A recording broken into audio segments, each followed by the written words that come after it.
What's going on, everybody? My name is Tough Pro Fan. That's capital TUF Pro Fan. It's the same on Twitter and Instagram. Please consider subscribing, joining me, liking my stuff.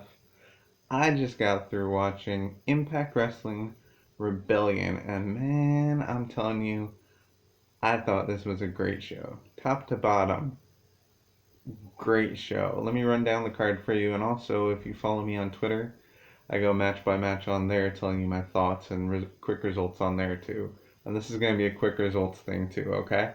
So let me take you match by match what happened at Impact Rebellion 2021. Of course, the main event was Kenny Omega versus Rich Swann, title for title, and we'll get to that in a minute. But to kick off the show, it was a three-way X Division match. We had the Walking Weapon, Josh Alexander, we had TJP, and we had the champion, the inevitable Ace Austin. Great fast-paced action here. Everybody pulling out all their moves. There's submission attempts with the octopus on Alexander, and Alexander would put the ankle lock on Ace Austin. There was a lot of ankle lock on Ace Austin in this match. They did a Tower of Doom spot at one point. Madman Fulton got involved a few times, but in the end, Alexander won. He hit the J Driller on, well, he calls it something else, but he hit like the J Driller on, was it TJP, I believe, or Ace Austin? Can't remember exactly who he pinned, but he's the new X Division champion, so that is awesome with me. Josh Alexander, the Walking Weapon, is awesome, and now he's X Division champion. We move on, because we had Violent by Design versus Sabin, Storm, Mac, and Edwards. Crazy 8-man tag. Of course, Eric Young hurt his knee a little ways back, so he couldn't wrestle, so they had a substitute, and the substitute turned out to be Big Cass. And Cass looked huge and ripped, like 8-pack and 7 feet tall, and just towering over even Joe Doring. He was a huge man. So, Violent by Design won. Crazy Ant-Man tag. Just bodies flying all over the place, and the big boot by Cass, and the, what do you call it? The Staten Island Ferry or something? He has like a suplex into his side effect type of thing that Cass won the match. I don't think he's part of Violent by Design, but I would put him on my team because he looked impressive. He looked very impressive. Then we had the Edgeheads, or was this Kurt Hawkins and Zack Ryder explode. You know, they had a match. It was a good match. It's going along well. It looked like there's a Rough Rider on the floor that was pretty brutal. And Cardona tried to hit the Rough Rider. I think he calls it radio silence in Impact, but he tried to hit the radio silence or Rough Rider in the ring, and it looked like he tweaked his knee. They did a whole X and ref stopping the match spot. But Myers wasn't having any of that, and he pulled him up, and he hit the big clothesline, and won the match. So Brian Myers won the match. I don't know if Cardona is sticking around much longer in Impact Wrestling. He seems to be going wherever the wind takes him these days, but we'll see. And we just keep on rolling. We got the knockout tag team title matches. Fire and Flava, Tasha Steelz, and Kiera Hogan versus Rachel Ellering and Jordan Grace. I love this tag team. They wore matching colors of blue. They had Jazz in their corner. Just the power versus the speed. It was a good match. In the end, my spirit animals, Rachel Ellering and Jordan Grace picked up the win. A power move by Ellering, and yeah, I like that tag team. Good stuff. It's going to be great to watch them defend the titles, and Rachel Ellering sticking around, and she looked good, so that's that. Keep on rolling with Trey Miguel versus Sami Callihan, a last man standing match, and man, I'm telling you, this was brutal.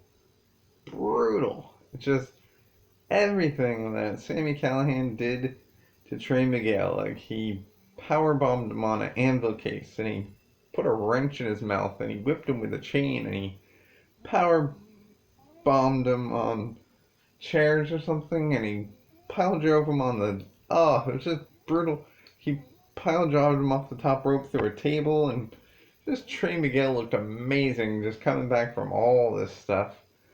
And he hit a I want to call it RKO or cutter or whatever you want to call it on Sammy through a table, and that's what caused the 10 count. And Trey Miguel won, which is like the biggest win of his career. So yeah, the biggest win of his career over Sami Callihan in a last man standing match. But man, this match was so innovative and so brutal. I loved it. Oh yeah, I forgot to talk about even the most brutal part of the match was the suplex on the legs of a table.